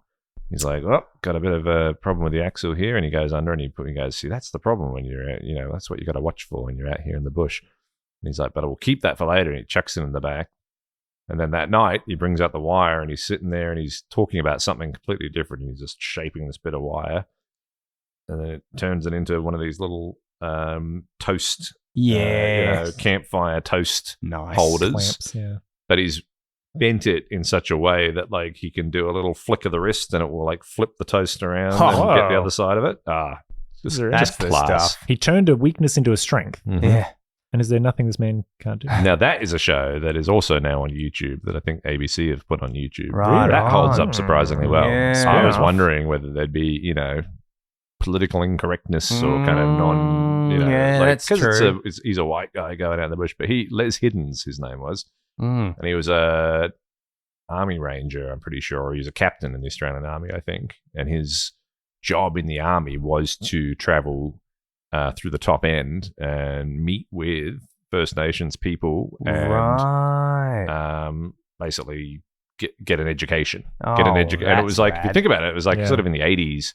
Well, the show was the 80s. I think he was doing this in the 70s. Hmm. And the show does a pretty good job of him being a white guy saying, now, and because he's telling a lot of colonial stories, he's telling a lot of the stories Yeah. of the explorers that came through Australia and then died because they Yeah, just right. suffered the outback. And Yeah. a lot of the episodes he's talking about.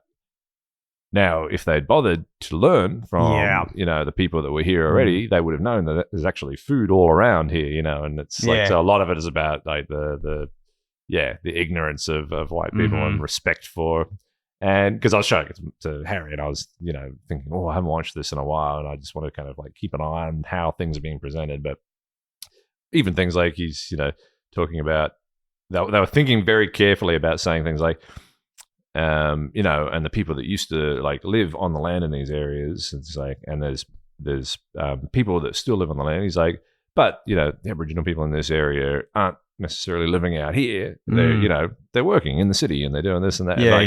And anyway, he did it much more elegantly than what I'm sort of trying which to is paraphrase now. It's pretty impressive for the time that. That's it what I was came out. thinking. Yeah, I was kind of impressed that the ABC was putting out a show like that. But he's a guy that seems to have such good, deep respect for the land and the culture and stuff. It's cool to see examples of that done like respectfully from so long ago. Like even Crocodile Dundee, like when Mick Dundee starts, and that's from the 80s, and when he starts waxing philosophical about First Nations people and stuff to the American lass, I don't know.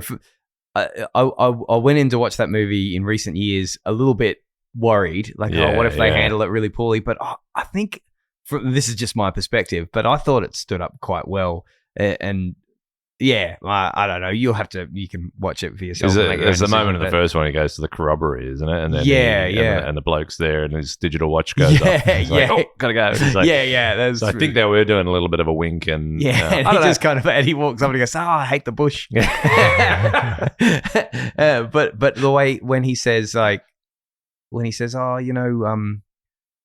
talking about like owning the land," and she says, "Oh, and he says, "Oh, well, Aboriginal people don't they don't see they don't own the land, though. The land owns them. They belong to it, sort of." And that deep talking about a deeper connection like that, I thought it was pretty good. But I'm just a guy. But there's like stories of not listening littered throughout. Lots of, even in like the placement of like a lot of Australian towns. Like there's places in Queensland, like townships that were set up by white Australians who there's like records of the traditional owners kind of trying to say to them, nah, in the wet season, this is no good. Yeah. And if they'd listen, and now these towns have lots of problems on the East Coast at the moment. And if they just, you just listen. Yeah. It's good. Kind of puts light to the fact that, it was a different time back then. It's like, there's people, trying to do the right thing back then as well. So it's not just a different time. Yeah, exactly. Yeah. You can't use that excuse. I do love that kettle, though.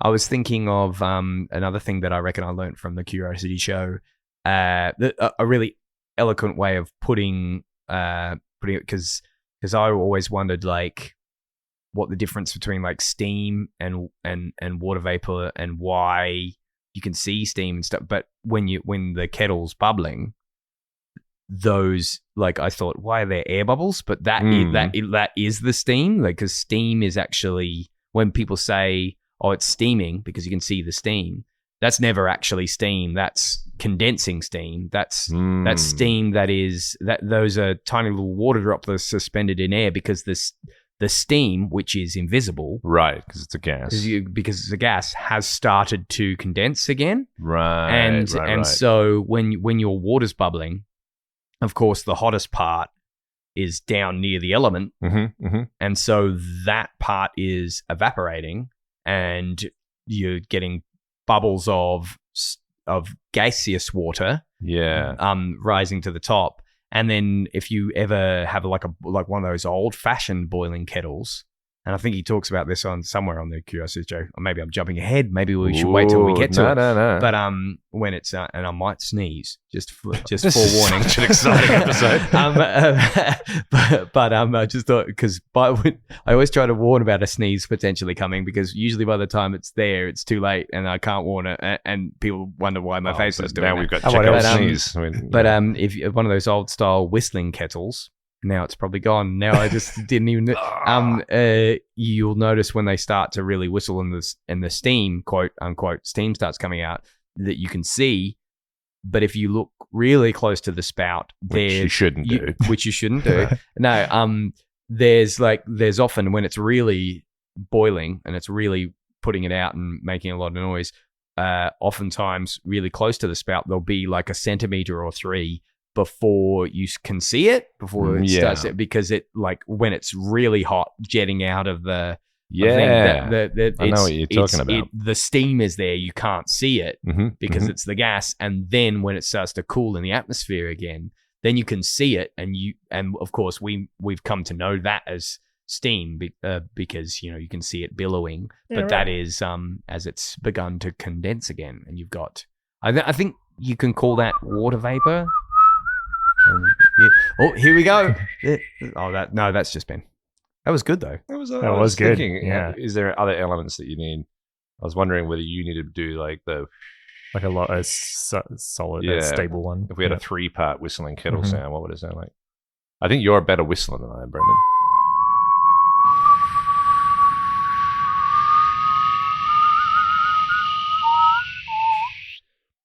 And then if you put your eye really I wonder how that will You might have to remove any sort of processing effects on that, Ben, because otherwise it'll just be like we did that once in the other podcast that I do. You're allowed to name it. The Hammerman Project. You said it. That's said a it. superstition in podcasting, is that if you say the Hammerman, it's like the Scottish flame. That's right. Now I have to go outside. The British podcast. But that's where we talk about all things Bluey. We actually got the opportunity to interview Joff Bush, who does all the music for Bluey, and that was really cool. And he was showing us over Zoom. It was funny because he recorded locally, so he could send us the thing. But when we were talking to him, it was just over Zoom. And he got out this thing. I can't remember what the name of this instrument was, but for a little Bluey factoid, I think it's in the Omelette episode where Bingo's helping Chili to make an omelette for Bandit, whose birthday it is or something, and he's in bed. And there's this cool tune. It's like and it sounds like flutes. I'm pretty sure it's in Omelette that he uses it, but it's actually this really cool instrument that's looks like a melodica. Is the melodica the one you blow into? Yeah, the melodica is the one you blow into, and what's a famous melodica user? I'm trying to so that John Batiste. Yes, John Batiste uses a melodica he used to use it on the Late Show a lot. Yeah. But it looks like a big melodica, but it has, instead of having reeds, it does have like fluted pipes. Oh yeah. Whoa. And so it sounds like a bunch of recorders, but they correspond to keys, and you blow into it, and it has this really, really cool fluty sound, but it's controlled like a melodica with a handheld keyboard, and you're blowing into it. I'd never seen anything like it, and he was trying to show us, but of course Zoom had just like cut out, and it's incredible the effectiveness of because it was making no sound at all whenever he went to do it, and he'd go, "Can you hear that?" And it'd be silence. "Can you hear that?" And then I listened back when he sent us his local recording. It was clear as day. So it's incredible the processing and the EQ that they do to get rid of that. Or he was just hitting mute. So, and he doesn't know how to play it. And he's fraud, listening to this now and just laughing at me. Yeah. It's like, I've been exposed. But I just thought I'd tell that story in case you're in the editing room, Ben, and you're just like, and they're just sitting there silently talking about whistling with big gaps in between. Yeah. No, I'm cutting all of this out. Oh, yeah. This isn't the Hammerbound Project. Or I now expect about 3 minutes of Supermind Stretches talk on the Hammerbound. Yeah, we'll do it. We haven't actually got together and recorded since we started this podcast. So I will have to spruik. Yeah, I tried to schedule this on the exact time. You guys would normally cannibalize his time. And the good thing about that instrument sounds like if you play it badly, it's essentially a whole bunch of recorders being played all simultaneously. Like it was Joff Bush playing it. I used to live above a music studio or like a music shop where you once bought a capo that you gifted to me. Oh, yeah. Because you needed to use your card or something, I think, wasn't it? And then Yes. Oh, that's right. I felt bad. I wanted to buy something because he was letting me charge my phone because I couldn't get back up to your apartment. It was a guilt purchase. Yeah, because I went outside. I reckon that's it. And my phone died on my way back, and then I got back to the door. I'm like, I can't call Ben to get him to let me in. So I had to go into the music shop downstairs and ask if I could charge my phone so that I could ring Lucky you. What a good dude. And then I felt bad because and I thought, what can I buy? And I'm like, I need another capo. But I'd sit there and out the window, if I was working from home, I could hear the music lessons, the practice lessons that they're having down there. And there was someone on a Friday afternoon learning recorder. And it was the cliche. I think there's a comedy clip that someone's done of this, but it happened for real life. Sitting there that for nearly an hour, someone was practicing My Heart Will Go On by Celine Dion. What a choice. Recorder. And it's exactly what you think. It's just... Oh, man.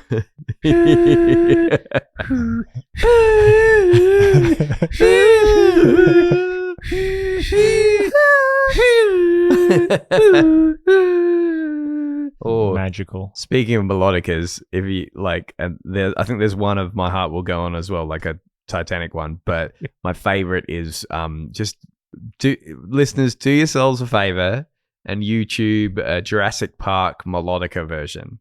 It really makes me laugh every time. While I find it, Yeah. Kate's got a very snazzy set of long pause Ooh. noise cancelling headphones. Yeah, is what yep. I was looking for there, and they're definitely the best. Like, so they are fully active, Yeah. where they, I guess, are creating the inverse Mhm. waveform. Yep. And yeah, it's like a magic trick. Yeah, You yeah. put them on, and what then- make are they? Don't know. On I remember planes, these ones. I use them all Yeah. the time because it just cuts out every bit of sound, and I can Yeah. sleep easily with my I- Sonys. I They're have not my Bose, they're pair- not Sennheisers. I have a pair of Bose 700s. So they're a few years old tech now, and I'm very impressed with them. But I think I might have even they boasted the best sound cancellation at the time.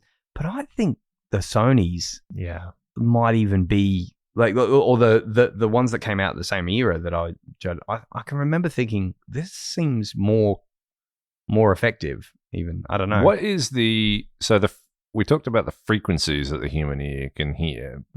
Is that the same then as like what's the smallest latency you'd have to have then? Yeah, that's a good on question. headphones, because I can't believe that they can like Process it. Yeah, like detect. That's a good the question. sound waves coming in, invert them, and then play it to your ear in enough time for it to kind of compensate. I feel like it's for mine, not that I've done, scientific testing with them, but I feel like they're very effective for noise that is very consistent. Yeah. Because then it can just sort of pump out the same Oh, thing. okay. The latency doesn't really matter. So things like plane turbines or a kettle going, or actually even a low hum of, say, like TV in the background, where it's like far enough away that you're not hearing spikes of people talking or whatever. It's very effective.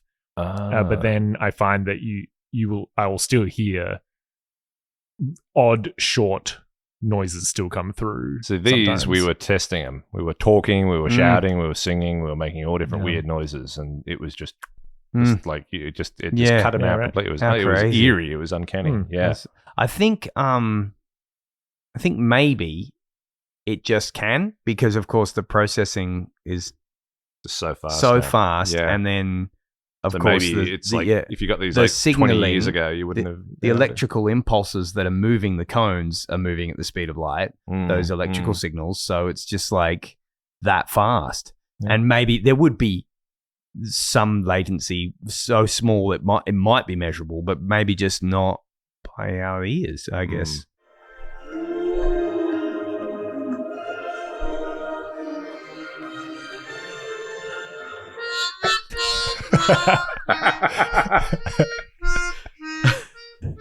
They've got the footage.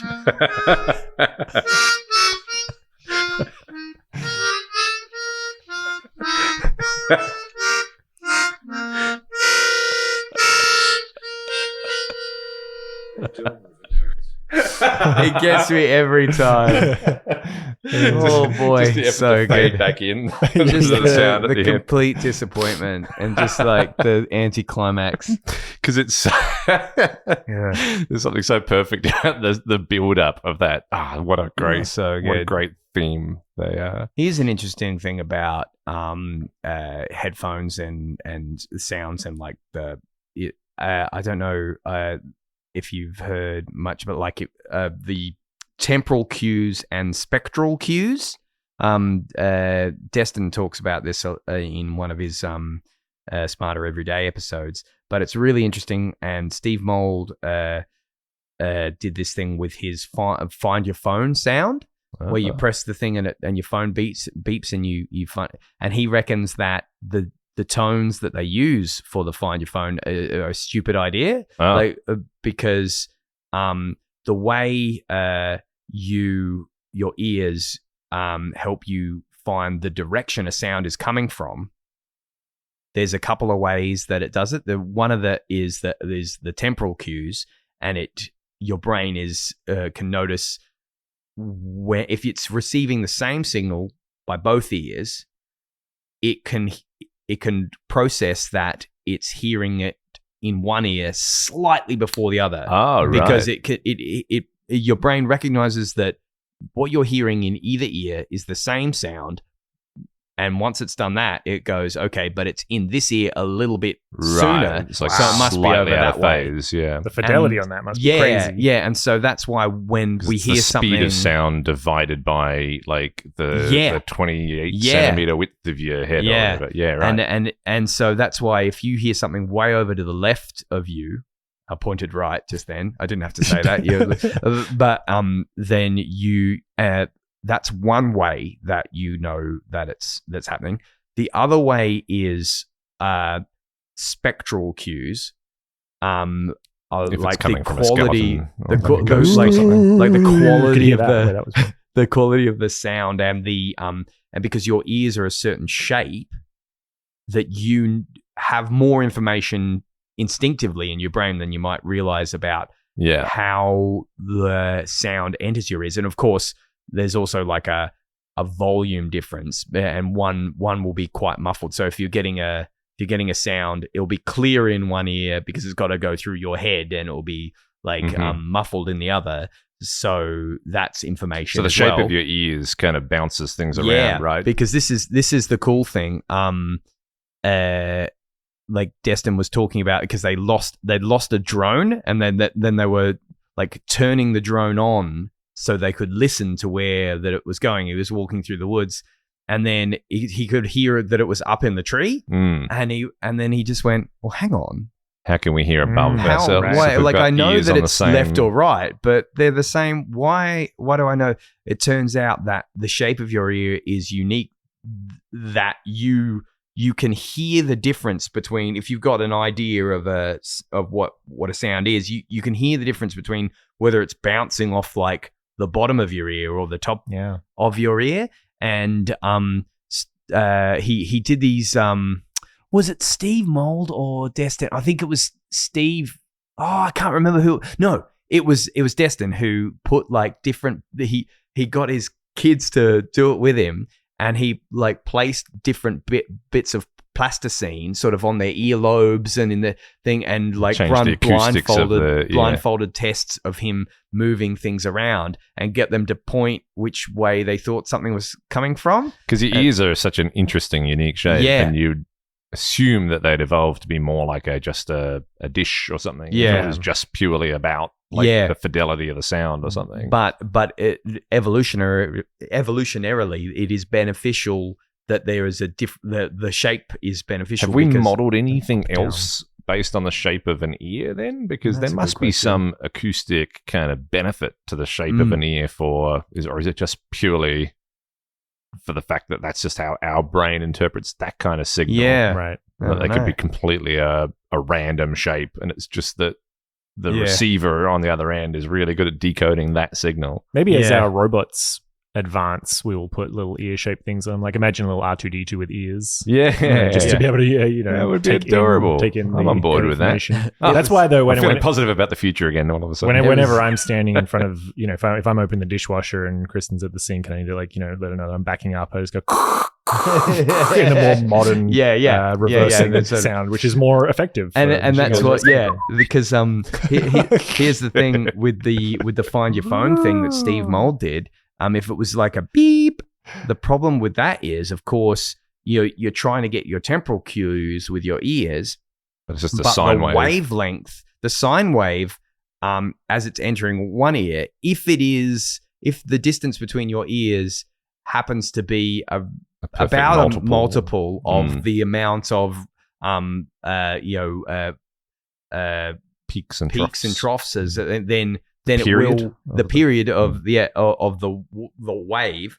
Then you can get confused about which direction it's coming from. So he changed his Find Your Phone sound to white noise, because white noise is like a jumble of different frequencies. So it's unlikely that you're going to get a good multiple of the same sort of sound in the other ear, and that's why I used to have a surround sound system that when you were setting it up, it would just send white noise to each speaker, and I was like, that's weird. Why would you just pick white noise as the noise to? I think that's why, so they can it's easier to notice the direction it's coming from because you don't have that possibility of it syncing up with one ear to the other. So if you get lost in the forest or in the woods or whatever, you shouldn't actually shout help. You should just go yeah. Yep. And then that people think it's a vampire and you just run away. And now is this a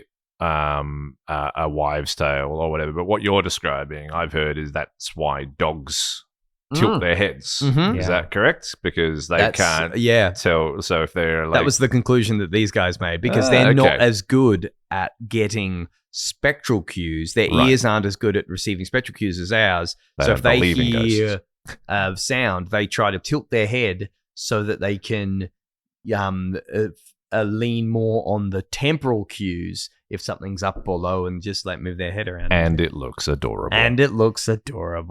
And that's the other thing. But a lot of ambulances in the UK have switched to having sirens, and then every now and then it will go, oi, oi, oi. It will go, hey, what's going on here? And it will go, and they'll have flashes of white noise within. So because if you're ever driving and you're hearing the siren, sometimes if it's bouncing off hills or things, sometimes it's hard to know which way it's coming from. Definitely. And but that, I think that helps for people to go, it's over there and whatnot. Yeah, cool. That would be freaky though. So have you heard that? No, they don't do it here. But you can find examples of it on YouTube. They're like, it's like boo, woo, woo, woo, woo, and like it's like a whole cacophony of different. Maybe some of the ones in the US might do that as well. I think I've heard that. Yeah. But it was pretty cool. I think Steve Mold did it with his did the ear experiments with his wife, and I think Destin did it with his kids as well. But I think just blindfolded, when he was moving a sound source around them, they were able to still pick where it was. And then when he put different bits of plasticine to change the sort of receiving areas of the ears, and then he would they would still be able to figure out whether something was left or right, but then he'd make the sound go above them or below them and get them to point, and they kept getting it wrong. They didn't know if it was in front of them or behind them or above or below. If it was directly in front, behind, above or below, they kept getting it wrong because they'd lost their spectral cue systems, which is just really fascinating. Your sense of hearing when you have a baby is bizarre because phantom cries. When you're in the shower, there's something about the shower, the noise of a shower that is very white noisy, just the kind of sound. So the signal that your brain picks out of that white noise, you would swear you're hearing your kid cry. Right. And then also you do hear your kid actually cry when it seems like it would be impossible for your brain to have picked out that noise. Yeah. There's other stuff going on, or the TV's going on, there's something else happening, and then you hear this noise, and you're like, is that? And you go and you figure it it's out. like you've been tuned. Finally tuned. And it's always fascinating to me to see a bunch of parents in a park or something, and they can some cries will just not really bother, and then then all of a sudden they'll bring up, that's one of mine. Yeah, and they'll just and also just the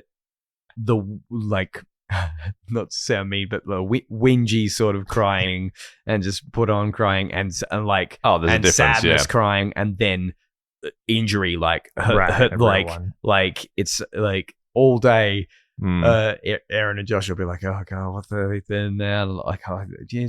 Figure it out. If you play nicer, and then all of a sudden they'll just leap into action because that sounds like her. That's a real cry. That's a real cry. Yeah. It's the gap. It's the pause when they injure themselves and there's a big pause. That's when you're waiting. It's like the invisible gap at the end of the kettle before the steam begins. There's this kind of bang, and then there's and then they crack it. That's when they've really hurt themselves. Yeah. And your ear, the pattern of your ear is as unique as your fingerprint, apparently. Right. So they've been able to like identify people from an ear print when like a burglar is like pressed their ear up to a window to hear if there's someone in, and it leaves a print. You can take a ear print like a fingerprint. Wow. Which those plasticine molds that the guy was putting in his ear, that would be very handy. And he's got very conveniently like a video on YouTube where he's like, well, I just did this as a scientific experiment. Oh, gosh. It's like when people show their keys on YouTube and they cover them up because locksmiths can like, maybe I should be covering my ears whenever I'm on. Well, now that's the surveillance sort of thing. We talked a while ago, I think, Tom, didn't we, about the ability that like cameras getting so good now that they can like zoom in on a chip packet and the movement of the foil of the chip packet in response to people's voices. They can then reverse process out of just the video footage to recreate an audio wave. That's wild. Get out. Yeah. Is that for real? Yeah, and even this is a few years old now, so I'm sure it's probably even better now. But it's like they did it as an experiment, so it's just, and that blows my mind because it must be happening on such a microscopic level. Yeah. But essentially, with the level of cameras that are everywhere now, they'll be able to, you can recreate, you can pull everything. That's insane to me, the amount of information, like sound information, that can be captured in vibration. I've always been fascinated by that. Like the timbral differences in voices and instruments that, you look at a waveform and it's just like, you'd think it's just amplitude, you'd think it's just volume and signal, but it contains so much timbre and like the frequencies, but I'm like, okay, so they're different frequencies, but how does that contain the information of the character of the sound? But it's all there. I can remember when I was a kid, there was this book at the library, and it had this page on Edison, and it was like a pop-up science book with all different like they had like something you could look through, and it had a holograph in it, and then it had this fold up phonograph. So it had this disc on a pin. Weren't split pins just the coolest thing? But of all the stationary items at school, when you got to play with the split pins and make a dial or something, but there was a split pin in the book. And it had a plastic record, and you could spin it with your finger, and it was just flat. But it had this fold out piece of card, and all you did was fold up this card into sort of like a tent shape, but it was like kind of like a conical tent shape. So it folded flat when you closed the book, right? And then when you got to that page, you pushed it up to a peak, and it had a tiny little bit of plastic on the end of the cone, and all you did was put this little point of plastic that was attached to the cardboard cone that you just propped up from flat, and you'd place that in the groove of this plastic record, and you'd turn it with your finger, and this book would, and the recording, it was very scratchy and bad, and you had to do it at a uniform pace, which is very difficult to do. But it was the sound they used was Edison saying Mary had a little lamb. It was the voice recording. I was thinking it would just be like a basic noise, but it actually... And they put it in there, and you could hear... Wow. That's unreal. And it was way worse than that. It was scratchy and bad, but it was like... But you could say... I could tell that there were different qualities of sound in there. And I'm like, wait a minute. You're telling me that's... Like, just the idea that a needle in a groove doesn't just transmit noise at different levels. It has the characterful information of the timbre of the sound. Like, we can recognize so many different instruments. We can recognize the difference between like a woodwind instrument or a strings instrument or a percussive instrument or a brass instrument. Like, they all have different character to us,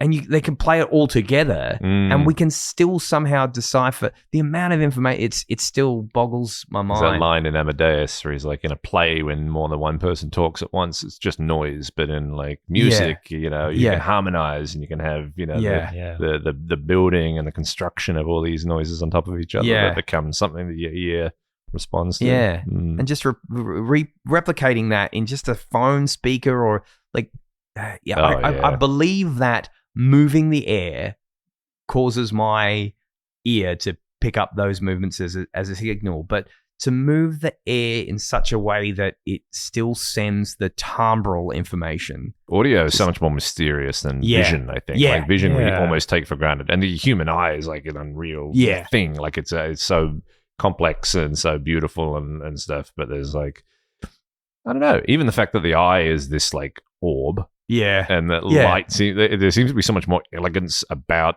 optics and the nature of that. And audio seems to be so mysterious. Because the data that's coming in for audio feels more encoded. Yeah. To us in terms of how we move through the world than light. Yeah. It's more straightforward, the light. We don't tend to translate light information into something else like sound. Whereas we put sound into like a waveform so we can look at it visually and go, well, that's sound. That's what it looks like in a visual representation of the space that air is moving and compressing and expanding and contracting, or, the heights to which the amplitude is happening. Yeah. And aren't our auditory systems just so much more sensitive to subtleties than our visual systems? I think so. Like the fact that you can pick out your name at a lower volume in a crowd of higher volume noise of other words and people talking, so that you're somehow pulling something. I'm trying to think what the visual equivalent would be. Like they talk about how you can like recognize the back of someone's head. So you've got holistic information about the whole visual representation of a person, for example, because people and especially faces are the thing our brain is. I think our brain encodes faces with like an order of magnitude more detail and information than it does other objects and things. I think like faces like stimulate our brain more than other objects do.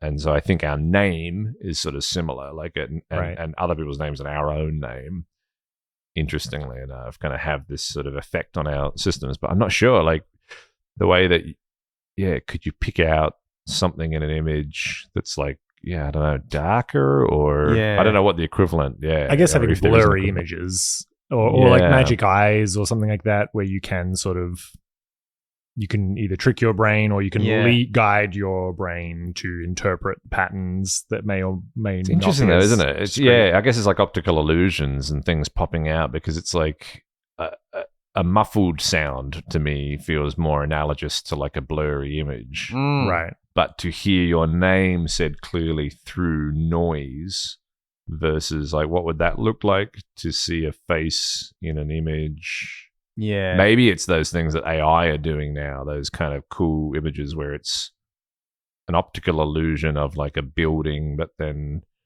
the tree and the shadow on the building and the sky and a cloud are forming the geometric shape of the lines. And so you can sort of, have you seen these? Like, things like that. And they just seem to be popping up a lot now with AI. Yeah. And I imagine people were doing these graphically in the past, like manually in the past.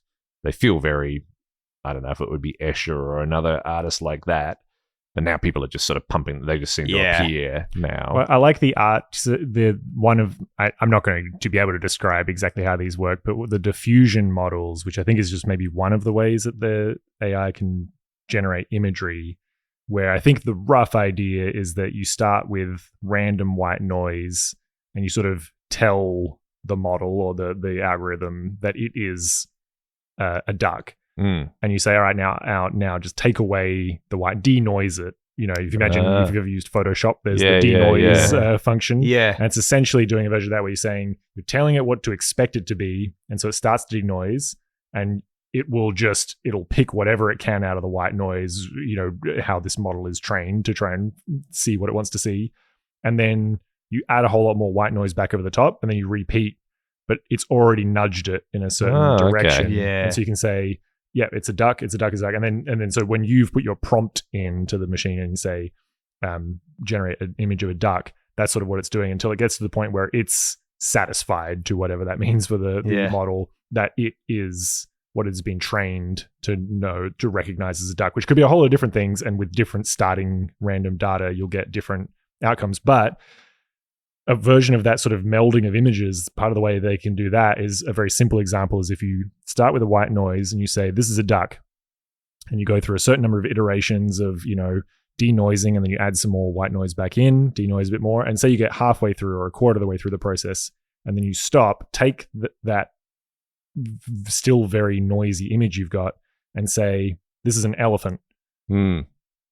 And now denoise, and it doesn't know anything about the duck anymore. It just takes what you've given it as the starting point, and it starts to denoise, so it's an elephant. And then you stop again, you say, it's a duck. And then you keep going like that, and you can go back and forth and back and forth and back and forth. And if you do this in such a way where I think the idea is if you flip the image each time you're swapping between the duck and the elephant, what you'll end up with is an image that, looking at it in one way, it's kind of like, is it an ambigram? Is that the thing? Or is it something that you can flip upside down? In one way you look at it, it will look like a duck. And you flip it upside down, and then it will look like an elephant. So it's managed to denoise to get both of those things from the white noise. Yeah. That's so funny. Do you think there'll be like in the future, the way we look back at how people who were like left-handed were like smacked when they were like in school, and there'll be like people telling stories, they'll be like, the way these people used to treat AIs, man. Yeah. And they would like show a video of someone and they're like, it's a duck. It's a duck. And the AI is like, it's not a duck. It's a duck. Videos it's an elephant now. Videos of people pushing over those Boston Dynamics robots. And they'll be like, the monsters. They'll be the first ones. I think there was like a Matt Parker, Steve Mould video on that. And I couldn't, like, it got a little bit much for right. I was like, I really want to understand it, but it was a little bit over my head. I'll have to go back and revisit. But it's funny when we were talking about like auditory systems, visual systems, and when they get confused. Did you ever see those Kiki and Boba or Boba? It was like, it showed you these two shapes, and they were just very rudimentary drawings. One was like a spiky shape, and one was like a blobby round shape. It's like, which one's name is Kiki, and which one's name is Boba?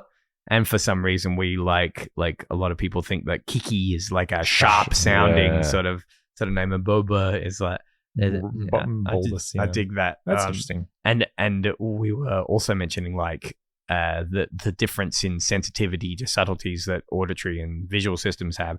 I think it's really interesting that I found that your auditory systems are definitely much better at one thing than your visual systems, and it's picking patterns in time.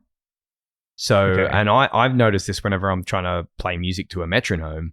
If there's some metronomes will flash a light, and if I try and get into the groove of a flashing light, I just can't do it. It's like it's so much harder for me to keep on the beat of a light flashing at me. Interesting. But if there's a tick, then I'll lock in, and like because I think my auditory systems are better at noticing patterns in time. And Steve Mould talks about this in his video about orbital resonance and the orbital resonance of the planets, because you can have a period of orbital resonance for a series of moons around a planet, say, and they'd all be orbiting in a ratio to each other of how many times per unit of time they will, how many revolutions or orbits, rather. And if you play that data, say you've got a star system or a planetary system with 4 or 5 moons and they all have different periods, if you show that on a blinking light, you might not be able to see a pattern. Like it might just look like random noise. Yeah. But that he talks about that a lot of practices are using what he referred to as the sonification of data, because if you, instead of giving each one of those a blinking light so that when they go around their light blinks, if you give them all a unique sound, then speed it up and play that sound, your ears, you start to recognize the patterns, and you can notice the patterns in time with you, repeating patterns over time, auditory. America in Dirk Gently's Holistic Detective Agency, the Douglas Adams book. He's a computer scientist, and there's these bits in that book that I remember him talking about, and one of them was that it was that the character writes a program to sonify data. He's like, and he's like playing the sounds of like the arc and the curve made by the tip of a swallow's wing. It makes this beautiful music, and it's. I remember that really capturing my imagination, because I think Douglas Adams was really fascinated by computers, and like he was he got one of the first Macintoshes in England, I think, and he would write at the beginning of his. I had copies of Douglas Adams' books where on the first page it would he'd have a little blurb about what he typeset.